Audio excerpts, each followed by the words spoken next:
You've heard a lot of writing advice. Craft compelling characters, show don't tell, set a word count. It can all be really overwhelming. That's why I found 5 of my least favorite writing tips, and I'll be telling you exactly why you should avoid them when writing your first draft. The first bad writing tip that I want to dissuade you from is making your characters likable. Why? Well, because that's realistic. I don't like everybody that I run into every day, do you? I just got done reading The Shining, and it's so cool to see the deterioration of Jack Torrance's character. He wasn't really a likable character to begin with, but he was a relatable one. Like, I think most of us can agree that there's a snotty, rich, managerial type person that we don't like. And relatability is huge when it comes to your character. Even if your characters are in a fantasy situation, they have to be experiencing something that a real person in a real situation can relate to. Now, I've found that, especially recently, characters have just kind of sucked. Especially the, secondary characters. Come on, we can write good side characters, can't we? They either do everything that the main character wants, or they don't suffer any consequences, or they have just everything that the main character needs conveniently in order to keep the plot moving. If you want to study poorly written characters, Lightlark is a great place to start. A flat character simply isn't going to keep the reader's interest. So let's agree to leave Mary Sue's behind us at the beginning of the year and not take them into the rest of 2026. All right? You've all heard the advice, show, don't tell. But as a beginner, this advice can actually be kind of counterintuitive. Now, before you type in an assortment of colorful comments, let me tell you exactly what I mean by this. I know you've probably read a lot of beautiful prose and you just really, really want to emulate that, but as a beginner, the most important thing you can do besides reading is writing. You're not going to be able to write like Patrick Rothfuss your first go-around.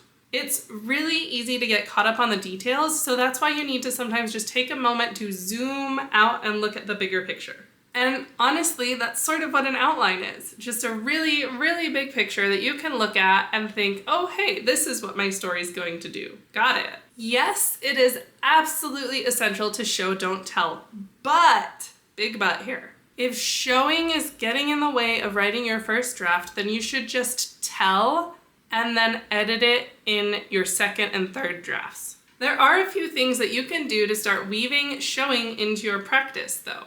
Some of the most common things that I look for that tell me that I'm telling are adverbs and some adjectives, overly simplified sentences, and emotion words. But before you go and start editing everything you've written so far, wait. Thank you for watching this long, and if you drink tea like I do, you're probably ready for another cup. So while you're making your tea, let me tell you about Raise Your Quill. I started this community space where writers can feel at home and free to share their writing journey. Right now, AI writing is taking over. Over 50% of books that are coming out now are written with AI. Writing is about creativity. It's about putting your soul into a story and hoping that you'll be able to change someone's life. When you use AI tools to manufacture a story, everything that makes your writing feel special is lost. If this resonates with you, be sure to subscribe. Now that our tea is made, let me tell you about bad writing tip number 3. Editing as you go. I mean, do people actually do this? It's 2026. Everybody knows that multitasking doesn't work, and editing as you go is kind of like the author's version of multitasking. This may surprise you, but writing your first draft and editing your novel actually use 2 very different parts of your brain.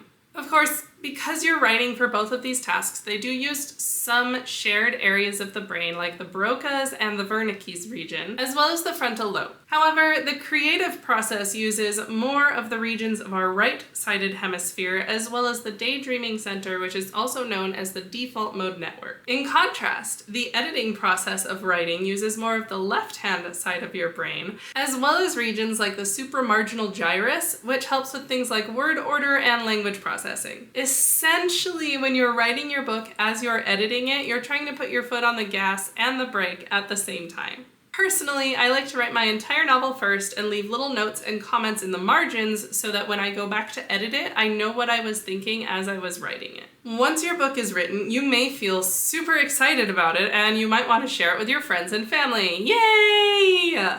Or you might be a little bit more covetous and you don't really want to share it with anybody. But feedback is important. I remember when I was writing one of my second drafts, I was writing a character that I felt was super stereotyped. And there was someone in a Twitch writing community who very kindly was willing to read it for me. And he was very gracious in the way that he offered his feedback, but it was absolutely clear to me based on his feedback that I was stereotyping. And so I was able to edit the novel and write a scene that was so much better by the end of it.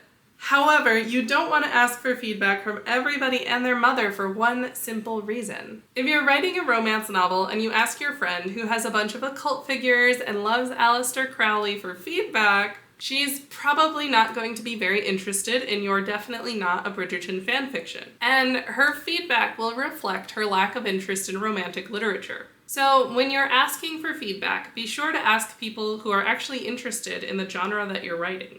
And if you're looking for someone to read your literature and offer feedback, I offer some writing packages on my website. Alternatively, you can scan the QR code on the screen. Let's move on to tip number 5, following the market. This one is a tough one. Because of course you want to write what's doing well, but here's the thing. On the outside, it does seem like sound, rational writing advice.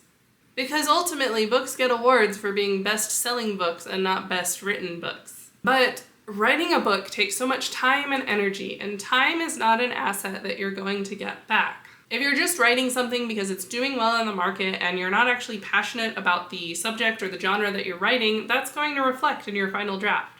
Everyone can tell when you're at work and you don't want to be there, and writing is no exception. Rather than follow demand, write something good, put your energy into it, and demand will follow you. The other thing is that when you're writing by a formula and following an agenda, yeah, it may be a page turner, but it's not going to be fulfilling for your audience to read. I remember I had to read Children of Blood and Bone for a class in college. The writing felt so manufactured. I read the author's note at the end, and she said she wanted you to be angry when you were reading it, but I wasn't angry for the reasons that she wanted me to be angry for. I was angry for completely different reasons. Nor did I even make the connections that she was trying to make when I was reading the book. I was angry because there was no soul in the writing. So please, if there's one thing I want you to take away from this video, it's that writing is a reflection of you. You put a part of yourself into every story, whether you realize it or not. Even when you're intentionally trying to remove yourself from a story, that's putting yourself in there. If this video taught you something, click that like button. And if you learned more than one thing, then think about subscribing so you can learn more AI-free writing tips. And if you feel ready to write a book start to finish, then check out the video on the screen. And I will see you next week. Bye-bye!